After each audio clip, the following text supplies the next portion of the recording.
Assalamualaikum warahmatullahi wabarakatuh. Waalaikumsalam.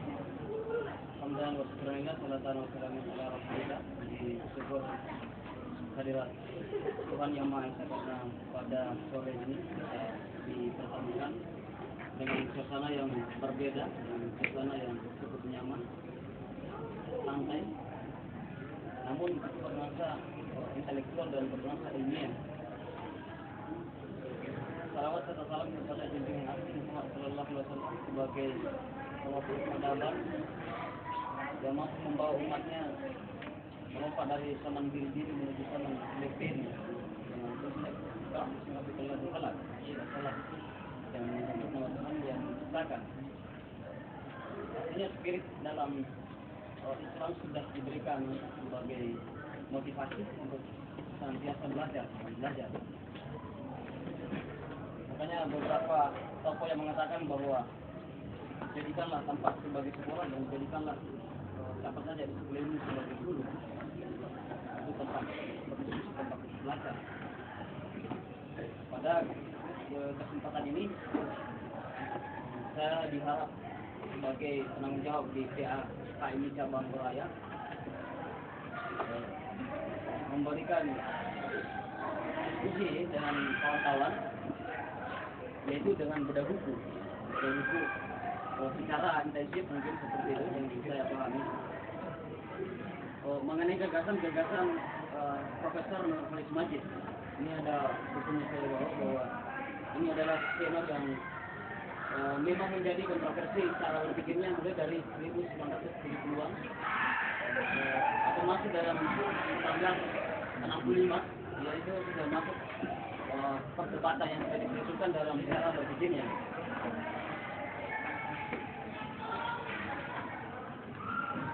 Kemudian ketua komisarisnya Abu mengabari sudah jauh sebelumnya sudah mengabari bahwa satu akan membuat keadaan berlaku.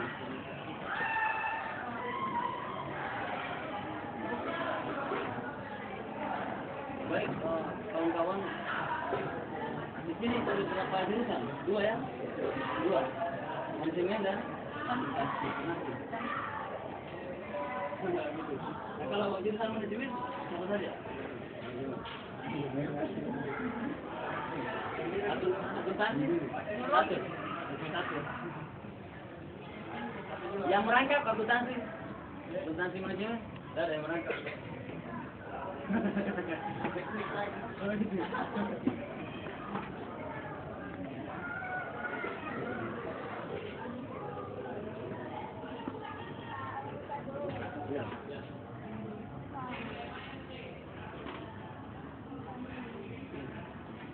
Jadi memang dalam buku Islam, Kemodernan dan Keindonesiaan berarti kita berbicara tentang kemodernan. Jadi berbicara mengenai kemodernan berarti kita akan berbicara pada persoalan gagasan pembaharu.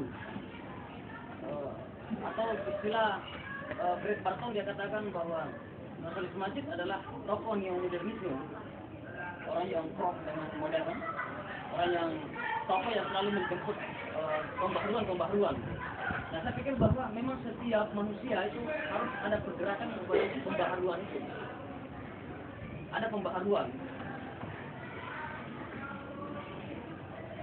Nah, apalagi misalnya melihat dalam konteks kekinian, utamanya dalam negara kita sendiri, Indonesia, kita berbicara tentang ekonomi, berbicara tentang sosial, politik. Memang kita diperhadapkan pada satu kondisi yang cukup memprihatinkan. Kita melihat 9 April 2014 yang kemarin dikatakan bahwa sepanjang sejarah adalah pemilu terburuk dan terburuk sepanjang sejarah Indonesia.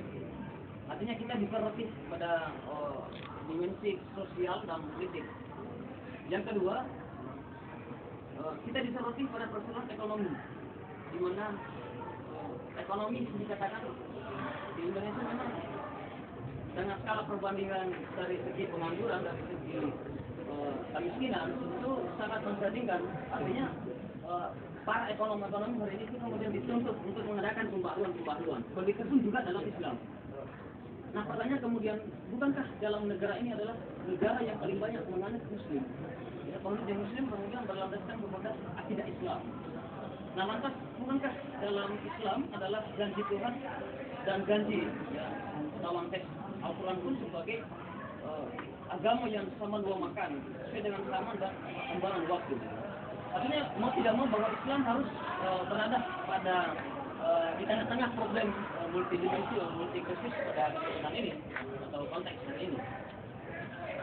Begitupun dengan gagasan kakanda kita Profesor Nurul Majid sebagai mantan ketua PB HMI yang menjabat 2 periode, ya, satu-satunya tokoh yang pernah menjabat 2 periode sebagai pengurus besar antara 1960-an sampai 1970-an. Itu kakanda Nurul Majid yang sampai hari ini memang cara berpikirnya kemudian masuk dalam metodologi perkaderan HMI NDP. Sampai hari ini itu menjadi metodologi di seluruh Indonesia dan seluruh cabang-cabang di Indonesia. Nah, menarik untuk membahas buku yang digagas ini karena memang berangkat dari persoalan perdebatan antara Presiden Soekarno dengan Bung Hatta ya, untuk mengadakan perombakan dan menjemput modernisme atau menjemput modernisasi atau pembaharuan di Indonesia. Sehingga memang ada perdebatan panjang yang disampaikan oleh Dawam Raharjo ya, Dawam Raharjo dalam pengantar buku ini. Memang di sini pengantarnya ada 2. Yang pertama Kakanda Anies Baswedan, ya notabene dia masuk dalam HMI NPO, gitu ya. Kemudian Dawam Raharjo ya masuk dalam kelompok-kelompok kita, ya searah gitu, searah. Di sini kemudian dikutip Prof. Dawam Raharjo memang seangkatan cara berpikirnya Ahmad Wahid, Nurul Majid, Dawam Raharjo masing-masing mengadakan pembaharuan itu di wilayah Yogyakarta dengan Jawa Tengah saat itu. Ya. Kemudian memang perdebatan 1962 dalam catatan sejarah ternyata memang Indonesia setelah merdeka 1945 sampai 1962 selalu ingin direbut kekuasaan itu kembali dan tidak mau diakui sebagai negara yang sudah merdeka. Terutama misalnya agresi militer Belanda. Kemudian ada yang namanya Rengas Dengklok. Tetapi justru yang banyak yang menyusut 1962 sampai 1962 adalah para PKI. Ya, PKI yang mencoba mengambil alih pergerakan di Indonesia ini yang menjadi pemegang kekuasaan. Dan di situ perdebatan antara gagasan-gagasan Bung Hatta yang mengusung tentang pentingnya pembaharuan ekonomi. Ya, untuk membahas dan untuk kemajuan bangsa Indonesia ke depan, maka pentingnya untuk digagas tentang ekonomi. Bahwa kita harus berpikir tentang kemajuan ekonomi. Nah, beda dengan Presiden Soekarno karena masih dalam tataran mendukung PKI dan ingin memadukan dan ingin mengelaborasikan antara ketiga itu dengan konsep nasakomnya. Konsep nasakomnya itu nasionalis, kemudian komunis dan Islam. Nah, konsep ini sebenarnya ada yang menganggap bahwa Presiden Soekarno telah mampu mensinergikan ketiga ini. Satu-satunya tokoh di dunia, tokoh pemimpin di dunia yang mampu menyatukan tiga kelompok yang selalu kontroversial, tapi Presiden Soekarno dengan kecemerlangan cara berpikirnya dan kecemerlangan politiknya mampu menyatukan ketiga ini yang selalu kontra dalam negara apapun dan di negara manapun. Cuma 2 saja ingin dipertemukan susah sekali. Misalnya antara komunisme dengan Islam itu susah sekali dipertemukan. Apalagi komunisme Islam dengan negara. Termasuk misalnya Uni Soviet yang ingin mempertemukan antara komunisme dengan negara apakah kemudian Islam itu susah dan akhirnya hancur. So, ternyata Presiden Soekarno mampu menggagas tentang nasakom itu. Disitulah dihebohkan pada saat itu pemerintah baik di Amerika Serikat sampai ke negara superpower yang lain bahwa ketika Presiden Soekarno mampu memberikan gagasan ini dalam Indonesia, maka Indonesia akan menjadi negara superpower. Tetapi justru itu terhambat karena ada beberapa konflik-konflik dari berbagai umat. Nah, Bung Hatta mewakili kemajuan ekonomi, sementara Presiden Soekarno mewakili kepada politik dan sejarah. Ya, jadi ada dua keterpisahan dari dua kelompok, dari dua pemimpin ini, dari pasangan pemimpin ini. Nah, disitulah kemudian Presiden Soekarno ada Profesor Mukhlis Majid, pada saat itu ya belum profesor karena dia diibaratkan ya baru selesai sarjana juga ya baru. Dia kan menggagas buku memang pas selesai misalnya selesai sastra Arab ya, selesai jurusan sastra di UIN kan tidak tulis Jakarta. Kemudian mengawali cara berpikirnya dengan gagasan-gagasan sekularisasi, ya, modernisasi bukan westernisasi dan sekularisasi bukan sekularisme.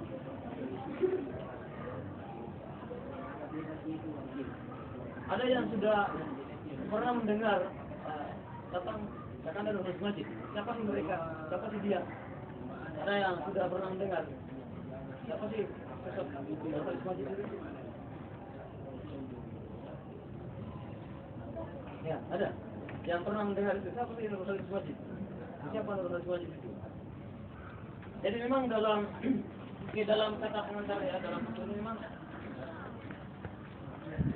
kontroversi memang pada saat itu karena Nahdlatul Ulama atau NU itu berpihak kepada Presiden Soekarno. Kemudian Partai Masyumi atau kelompok Masyumi yang dipimpin oleh Nasir pada saat itu, Muhammad Nasir, itu pro kepada Bung Hatta tentang gagasan-gagasannya itu. Nah, di sini kemudian dikatakan bahwa golongan politik Islam pada umat itu terdiri dari tradisional dan modernisme. Artinya apa? Bahwa gagasan tentang keislaman memang selalu dikaitkan dengan kondisi kebangsaan. Di mana pada kondisi kebangsaan itu adalah berkaitan dengan politik dan ekonomi. Tadi berkaitan dengan politik. Jadi keislaman harus kita kontekskan, harus kita tafsirkan dengan pendekatan kekinian. Itu gagasan dari Kakanda Majid. Hingga memang ada perwakilan dari tradisionalis yang misalnya diwakili oleh Nahdlatul Ulama yang selalu ya pokoknya budayawan tradisional mempertahankan budaya lama.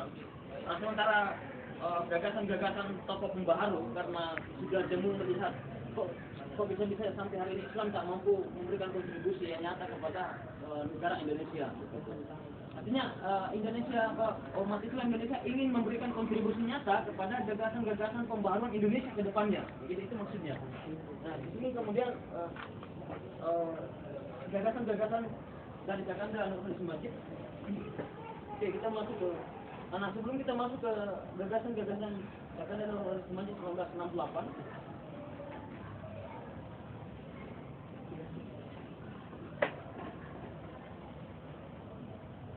Mukhlis Majid sebagai tokoh yang cara berpikirnya pada tahun 1968 sampai 1970-an dengan terbitnya buku Partai Islam Yes, Partai Islam No, Islam Yes, Partai Islam No gitu. Itu kemudian digemparkan karena kritikan dia kepada partai-partai yang tidak memiliki kepribadian. Itu Cak Nur sudah memprediksikan itu. Ternyata itu kan cara berpikirnya Cak Nur itu sudah terjadi hari ini. Karena memang pada saat itu Cak Nur mengkritik Partai Islam No ya, Islam Yes, Partai Islam No gitu kan. Ya Islam Yes, tetapi Partai Islam itu ya mungkin di situ Cak Nur melihat tidak ada perbedaan antara Partai Islam dengan partai-partai yang lain. Gitu. Artinya hanya mengatasnamakan saja secara simbolisasi tentang Partai Islam untuk apa? Untuk meraup suara gitu, untuk sebagai betul syatan.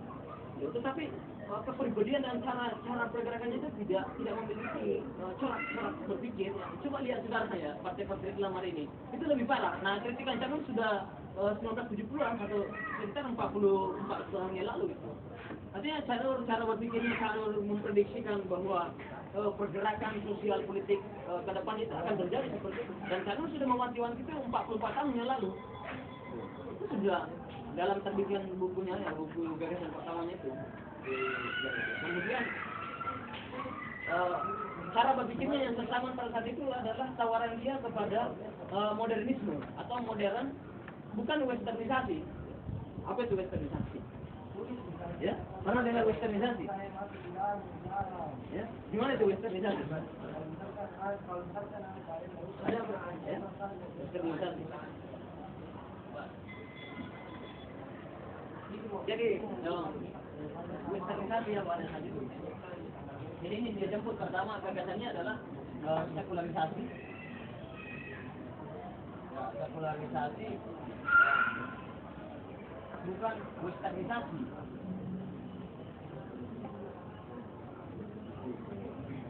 Bukan westernisasi. Westernisasi adalah kebarat-baratan. Jadi meniru contoh barat. Ya, barat. Meniru kebarat-baratan istilahnya westernisasi itu kan. Ya, istilah dalam kamus itu, kamus ilmiah pun, westernisasi itu adalah ingin memajukan satu kelompoknya atau ingin memajukan satu negaranya dengan mengikuti gaya barat. Misalnya Turki Utsmani 1920-an. Ingin menjemput kemajuan Amerika Serikat, ingin menjemput kemajuan Eropa setelah Renaissance, tetapi dia melepaskan jubah keislamannya, menjemput westernisasi. Ya, mulai dari perempuan dilarang berjilbab, gitu kan. Pokoknya Al-Quran tidak usah lagi baca. Pokoknya kita ini adalah kita menjemput barat, gitu. Jadi dia melepaskan totalitas keislaman itu. Ya di masjid, ya tidak usahlah pergi ke masjid itu pada saat itu. Tapi ternyata Turki Utsmani 1920 juga hancur, karena tidak berpegang pada prinsipnya. Itu hancur pada saat itu. Nah, melihat kondisi-kondisi seperti itu bahwa ternyata